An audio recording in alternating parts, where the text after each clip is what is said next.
आदाब नाज़रीन, इमरान खान पर पाबंदी लगती रहेगी, उनके साथ मुलाकातें हो रही हैं नहीं हो रही, वो भी सिलसिला चलता रहेगा। लेकिन आज ज़रा कुछ हुकूमत की मदासराई करने को दिल करता है। बहुत सारे मामलात ऐसे हैं, मिसाल के तौर पर रेलवे ने एक बड़ा फैसला कर लिया है, बड़ी दुआएं मिलेगी शहबाज शरीफ साहब को। तफसीलात इसकी आपको पता चलेंगी, फिर आपको पता चलेगा कि मदासराई का मेरा मतलब क्या है। आखिर में थोड़ी सी बात सियासत पर कर लेंगे, लेकिन आज बुनियादी तौर पर हुकूमत की परफॉर्मेंस जो है वो मुख्तलिफ शोबों में उस पर ज़रा बात करते हैं। नाज़रीन, एक तो एक खदशा ज़ाहिर किया गया है वजारत ख़ारजा की जानिब से। कल वजारत ख़ारजा की कमेटी थी, उसमें इस खदशे का इजहार किया सेक्रेटरी ख़ारजा ने कि जो कत्ल हुआ है ईरान में इस्माइल हनिया का, उसके नतीजे में आलमी सतह पर पेट्रोल की कीमतें बढ़ सकती हैं, क्योंकि कशीदगी बढ़ेगी और कशीदगी बढ़ेगी तो पेट्रोल की जो प्रोडक्शन है उसको कम कर दिया जाता है और उसके नतीजे में बढ़ सकती है। अगर ये बढ़ गई कशीदगी और पेट्रोल की कीमतें बढ़ गई तो पाकिस्तान का क्या हाल होगा, आप खुद जानते हैं। पहले ही जो मौजूदा सतह है पेट्रोल की, और मैं पेट्रोलियम में बाद औक़ात हुकूमत को एक स्पेस ज़रूर देता हूँ, क्योंकि पेट्रोलियम जितने में आप ख़रीदते हैं उतना ही आपको उसकी इंटरनेशनल ट्रांसपोर्टेशन के लिए चाहिए होता है, फिर उसकी रिफाइनिंग कॉस्ट होती है और फिर उसकी अप कंट्री तक जो है वो तरसील होती है, और उसमें आपको एक यूनिफॉर्म रेट रखना होता है। कराची में भी वही है, गिलगित में भी वही है।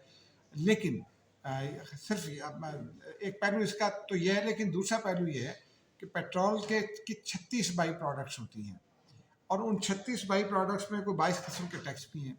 अब बस पेट्रोलियम पर तो लेवी भी हो गई जो अब 80 रुपये कर दी गई है। तो इस तरह मिल मिला के हुकूमत जो है वो अपना सारा बोझ आवाम पर मुंतकिल कर देती है। उसमें होता यह है कि हुकूमत को अपने अखराजात चलाने होते हैं। हुकूमती अखराजात चलाने के लिए इनकम की ज़रूरत होती है। इनकम दो सूरतों में आ सकती है, या तो आप अपनी इनकम बढ़ाएं या फिर आप जो है वो कर्जे लें। अब इनकम दो तीन सूरतों में बढ़ सकती है। एक तो इनकम बढ़ाने का ज़रिया है आपका टैक्स नेट। हुकूमत, चूँकि हम तो वो कौम है जो टैक्स देना नहीं चाहती, हुकूमत टैक्स नेट बढ़ाने की कोशिश करती है। मैं पिछले 30-35 साल से अमलन देख रहा हूँ, क्योंकि जर्नलिज्म में हूँ। अब 36वां साल शुरू हो रहा है मुझे। तो जब भी कोई टैक्स की बात आती है तो ताजिर भी खड़े हो जाते हैं, कोई उमर से एलिया निकल आते हैं, वो भी खड़े हो जाते हैं, ज़्यादा देने पे तैयार हो जाएंगे, ब्लैकमेल करते हैं हुकूमत को, दुकानें बंद कर देते हैं। वो टैक्स का जो सिस्टम होता है, मसलन एक ज़माने में सुपर टैक्स लाने की कोशिश की गई थी, सुपर सेल्स टैक्स उसका नाम दिया गया था, या एक रिफॉर्म लाने की कोशिश की गई थी, यूनिफॉर्म टैक्स लाने की कोशिश की गई, वो नाकाम हो गया। अब हुकूमत पाकिस्तान को बुनियादी तौर पर तो ज़रूरत इस बात की है कि वो टैक्स नेट को वसी करे। टैक्स नेट को वसी करने का तरीका ये है कि जो लोग टैक्स नेट से बाहर हैं, 40 लाख दुकानदार टैक्स नेट से बाहर है, उसको कोई नहीं पूछता। वो ले दे के मेरे आप जैसे लोग जो जिनकी एट सोर्स डिडक्शन हो जाती है टैक्सेस की, जो सरकार के मुलाजिम हैं या रिकगनाइज प्राइवेट कंपनियों के मुलाजिम हैं, तो उनकी एट सोर्स डिडक्शन हो जाती है टैक्स नेट की, उन्हीं के ऊपर बोझ डाले चले जाते हैं। एक ज़माने में वेल्थ टैक्स हुआ करता था। वेल्थ टैक्स दौलतमंदों को काबू में रखने के लिए भी था कि जी आपकी दौलत इतनी पड़ी हुई है तो आप इसको या तो मार्केट में इन्वेस्ट करें तो आपका वेल्थ टैक्स कम हो जाएगा, क्योंकि जब आप इन्वेस्ट करते हैं कॉर्पोरेट सोशल रिस्पॉन्सिबिलिटी उठाते हैं, उसके जो मुख्तलिफ कोड उन पर अमल दरामद करते हैं, तो फिर आपको कहीं ना कहीं से रिबेट मिलना शुरू हो जाता है। लेकिन अब वो नवाज शरीफ साहब जब तशरीफ़ लाए थे, चूँकि वो बड़े ताजिरों का सनतकारों के नुमाइंदे थे, तो वो वेल्थ टैक्स ख़त्म कर दिया गया था। एक अब इनकम टैक्स रह गया, फिर सेल्स टैक्स है, फलां टैक्स है, फलां टैक्स है। अच्छा, दूसरा होता है बिजली की कीमतें। अब बिजली की कीमतों के हवाले से आजकल तो एक मामला आईपीपीज़ का भी चल रहा है। एक आध रोज़ में इंशाल्लाह आईपीपीज़ के हवाले से एक तफसीली प्रोग्राम करेंगे जिस पे आपको कुछ तफसीलात बताएंगे। लेकिन बिजली के मामले पर बात करने से पहले और फिर रेलवे ने जो ऐलान किया उससे पहले और हुकूमत की परफॉर्मेंस से पहले ज़रा आईन पाकिस्तान को देखना बहुत ज़रूरी है। आईन पाकिस्तान की जितनी दफ़ात हैं उसको जो गवर्नेंस से मुतालिक हैं, रियासत की रिट के हवाले से हैं, अदारों के हवाले से हैं, वो जो आर्टिकल्स हैं उनको छोड़ दें। लेकिन जो सर्विसेज के हवाले से आर्टिकल्स हैं आइन के, वो मुख्तलिफ जगहों पर हैं। उनमें अगर आप उनको देखें तो रियासत पाकिस्तान का जो आइन है 1973, जिसको 18वीं तरमीम के ज़रिए तकरीबन ओरिजिनल शक्ल में बहाल किया गया, लेकिन वो आइन जो है वो एक सोशल वेलफेयर स्टेट का आइन है। وہ آئین کسی ایسی ریاست کا نہیں ہے، جیسے وہ امریکہ کا آئین نہیں ہے، وہ کسی ایسی ریاست کا آئین نہیں ہے جو اپنے شہریوں کو سہولیات دیتی ہے لیکن ان کے ذریعے کمانا بھی چاہتی ہے۔ وہ آئین ایک ایسی ریاست کا ہے جس میں بس آپ نے پیدا ہونا ہے اور اس کے بعد آپ کے تمام حقوق جو ہیں وہ ریاست کے ذمے ہیں۔ آپ 5 سال کے ہو گئے تو آپ نے تعلیم حاصل کرنی ہے، تو وہ تعلیم ریاست کی ذمہ داری ہے۔ آپ بڑے ہو گئے تو آپ نے 18 سال کے ہو گئے، آپ نے تعلیم مکمل کر لی، 18 سال کے ہو گئے اور آپ جاب کرنا چاہتے تو ریاست نے آپ کو جاب دینی ہے۔ آپ نے ایک شہر سے دوسرے شہر جانا ہے، ٹرانسپورٹیشن ہے، تو وہ ٹرانسپورٹیشن آپ کو ایٹ منیمم کاسٹ حکومت نے پرووائڈ کرنی ہے کہ آپ کی جیب پر بوجھ نہ پڑے۔ آپ کا گھر ہے، بڑا گھر ہے، چھوٹا گھر ہے، اس میں روشنی فراہم نہیں ہے رات کو، تو اب وہ حکومت نے بجلی آپ کو فراہم کرنی ہے تاکہ آپ بچوں کی تعلیم کا سلسلہ جاری رکھ سکیں۔ آپ کی صحت خراب ہے تو آپ کو صحت کی سہولیات حکومت نے فراہم کرنی ہے۔ ارب بلکہ کھرب روپے ہمارے صرف ہیلتھ سسٹم میں جاتے ہیں، اس پر آگے چل کر بات کرتے ہیں۔ لیکن یہ جو سوشل ویلفیئر اسٹیٹ کا کانسیپٹ ہے، دنیا میں کینیڈا ہے، سوشل ویلفیئر اسٹیٹ کہلاتی ہے۔ آئین میں پاکستان کے تحت تو پاکستان بھی ایک سوشل ویلفیئر اسٹیٹ ہے، بلکہ Islamic state for social welfare کہے تو زیادہ مناسب ہے۔ لیکن ہمارا تو بابا آدم ہی نہیں ڈالا، ہر چیز چوپٹ ہے۔ مثال کے طور پہ اپنی ہم ہیلتھ سسٹم کو دیکھ لیں تو ہیلتھ میں ہماری حکومتوں کی کارکردگی یہ ہے کہ ادویات ہاسپٹلس کے سامنے بکتی ہیں۔ یہاں اسلام آباد میں یہ پولی کلینک ہے، اس کے سامنے میڈیکل اسٹورز ہیں، آپ وہاں ذرا 2-4 گھنٹے خاموشی سے گزاریں، آپ کو پتہ چلے گا کہ ڈاکٹر آتے ہیں ادویات لے کر بھیجتے ہیں۔ لیکن اسلام آباد میں ذرا کنٹرول بہتر ہے، تو اس کے باوجود بھی اسلام آباد میں جو Pakistan institute of medical sciences ہے، جس کو ہم پیمس کہتے ہیں، یا چلڈرن کمپلیکس ہے پیمس کے اندر ہی، یا پولی کلینک ہے، یا اور دیگر سرکاری ہاسپٹلز ہیں، ان میں آپ کو ٹریٹمنٹ مل جاتا ہے ایک سطح تک۔ اور میرا تو یہ ایکسپیرینس بھی رہا ہے کہ کچھ 2-4 عزیزوں کے جو ہے نا وہ ڈلیوری کیسز بھی ہوئے ہیں یا آپریشن ہوئے ہیں پولی کلینک میں، تو وہ بھی ٹھیک ہو جاتے ہیں۔ ہم اپنے نظام پر ٹرسٹ نہیں کرتے بنیادی طور پر، لیکن اس کے باوجود بھی باقی پورے ملک کا ہیلتھ سسٹم آپ دیکھ لیں۔ سندھ نے اس کو کچھ اپ گریڈ کیا ہے، مثلا NICVD ہے، وہاں آپ کا 1 روپیہ نہیں لگتا، لیکن ان کے خلاف سندھ حکومت کے خلاف پروپیگنڈا بڑا کیا جاتا ہے۔ وہاں انہوں نے گمبٹ کمپلیکس بنایا ہے، اس میں آپ کا 1 روپیہ نہیں خرچ ہوتا، یہ اچھی بات ہے۔ لاہور میں بھی کچھ ہاسپٹلز ایسے ہیں، لیکن جو اوور آل ہیلتھ سسٹم پر ہمارے دباؤ بہت ہے، ہمارے یہاں بیماروں کی ریشو بہت ہے۔ وہ وجہ کیا ہے کہ ہیلتھ کے ساتھ ساتھ صحت کے ساتھ ساتھ ایک صفائی کا نظام بھی ہوتا ہے۔ اور میں سری لنکا گیا تھا، پرانی بات ہے، ہم پورے کولمبو میں گھومے، وزارت خارجہ کے مہمان تھے، تو ایک جگہ پہنچے تو میں اور ایک اور دوست تھے، اب وہ پاکستان سے باہر چلے گئے ہیں، تو ہم دونوں نے ایک دم اچانک پوچھا، ایک ساتھ ہی آلموسٹ پوچھا کہ یہ مسلمانوں کا علاقہ ہے؟ تو وہ جو لوکل وزارت خارجہ کا افسر تھا وہ مسلم تھا، اس نے ہم سے پوچھا کہ کیوں؟ تو ہم نے اس کو کہا کہ شہر کا سارا حصہ صاف ہے، یہ حصہ گندا ہے۔ تو گندگی ہم بہت رکھتے ہیں، صفائی کا خیال نہیں رکھتے، حفظان صحت کے، یا ہم بے شک بہت نیٹ کلین نظر آ رہے ہوں گے، لیکن حفظان صحت کا خیال رکھنا جو ایک وہ الگ بات ہے۔ علاقوں میں جائیں، ہم اپنے گھر کا کوڑا نکال کے باہر رکھ دیتے ہیں، اس کے نتیجے میں ہمارے بچے بیماریوں کا شکار ہوتے ہیں، ہم ان کا پراپر علاج نہیں کرتے۔ اچھا، پھر بے شمار بیماریاں جن کو ہم خود دعوت دیتے ہیں، مثال کے طور پر ہمیں EPI پروگرام میں آتے ہیں، خواتین آتی ہیں بچوں کو قطرے پلانے کے لیے، وہ ان کو قطرے نہیں پلائے جاتے، لیکن اس سے بھی زیادہ ایک کمال ہے، یہ جو قطرے پلائے جاتے ہیں، کئی جو ویکسینز ہیں ان کو 54-55 ٹیمپریچر پر رکھنا ہوتا ہے، لیکن وہ بیچاری ایک تھرماس ہوتا ہے، اس میں انجیکشن رکھ کر لے آتے ہیں، اس تھرماس میں وہ کولنگ کا نظام ہوگا لیکن کتنا کول کر دے گا وہ تھرماس؟ تو وہ ہمارے پاس اس طرح کے چھوٹے ریفریجریٹرس نہیں ہیں، بڑے ریفریجریٹرس بھی ہمارے پاس نہیں ہیں جو اس ٹیمپریچر پر رکھ سکیں، بہت تھوڑی جگہوں پر ہیں۔ تو ایک جانب ہم اپنی ویکسینز کو ایسے خراب کر دیتے ہیں اور وہ خراب ویکسین ہی لگا دیتے ہیں، اور اس میں بھی بیوروکریسی جو ہے وہ اس کا کمال ہے۔ حکومتیں قوانین بنا دیتی ہیں، عمل تو بیوروکریسی نے کرنا ہوتا ہے۔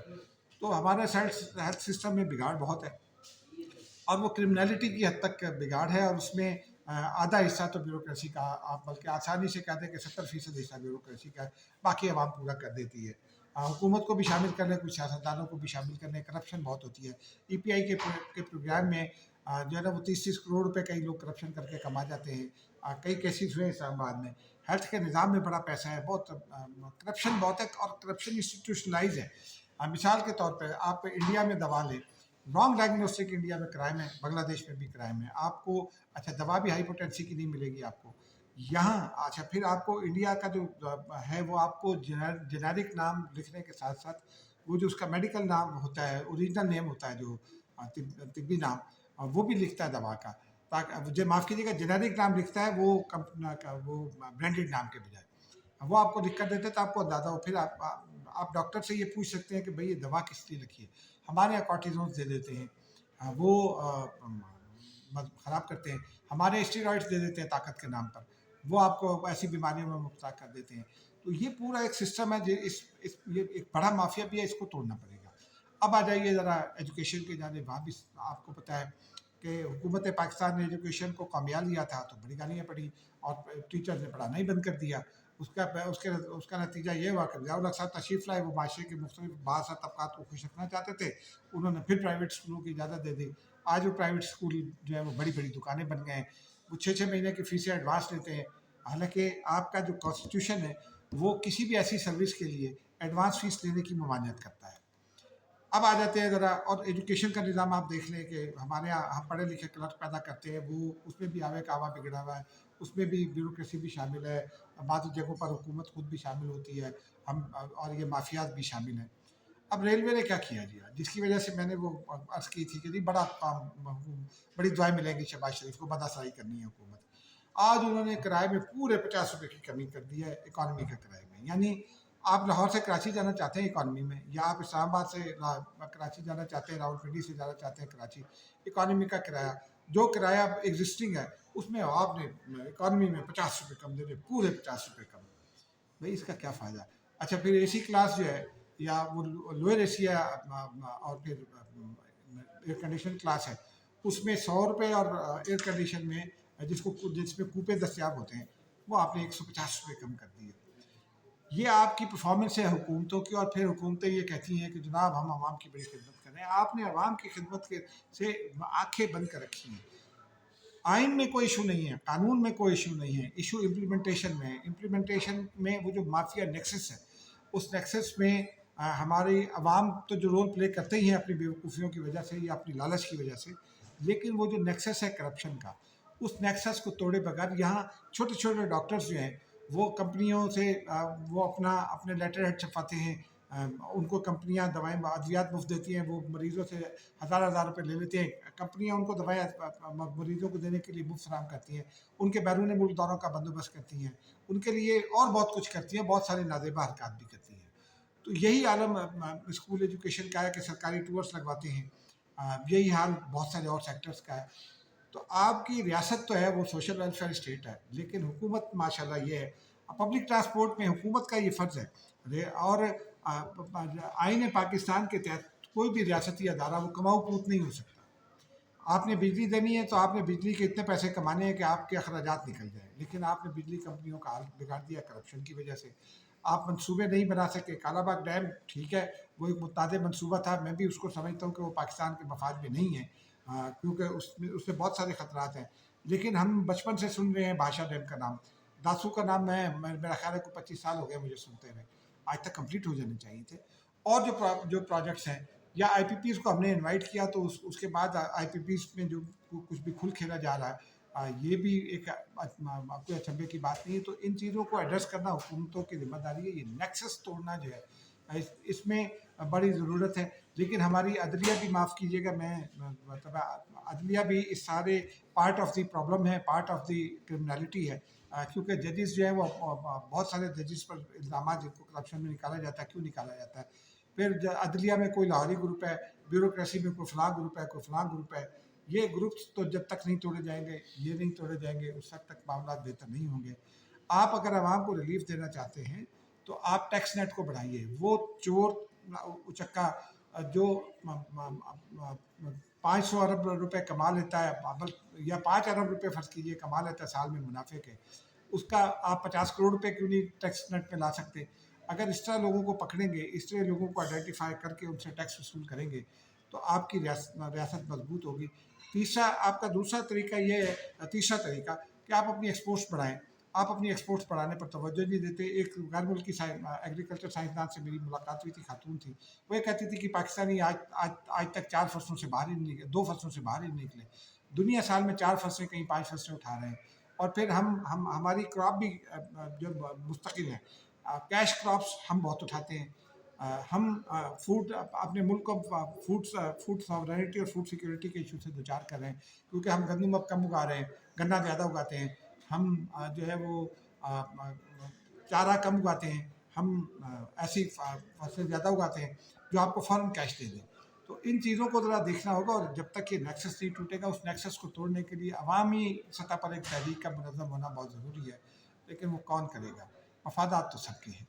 جب تک یہ مفادات ختم نہیں ہوں گے، یہ نیکسس نہیں ٹوٹے گا. عوام کو لڑنا ہوگا اپنے حقوق کے لیے، اس کے بغیر یہ نیکسس ٹوٹ نہیں سکتا. ناظرین، مجھے اجازت دیجیے. خدا حافظ.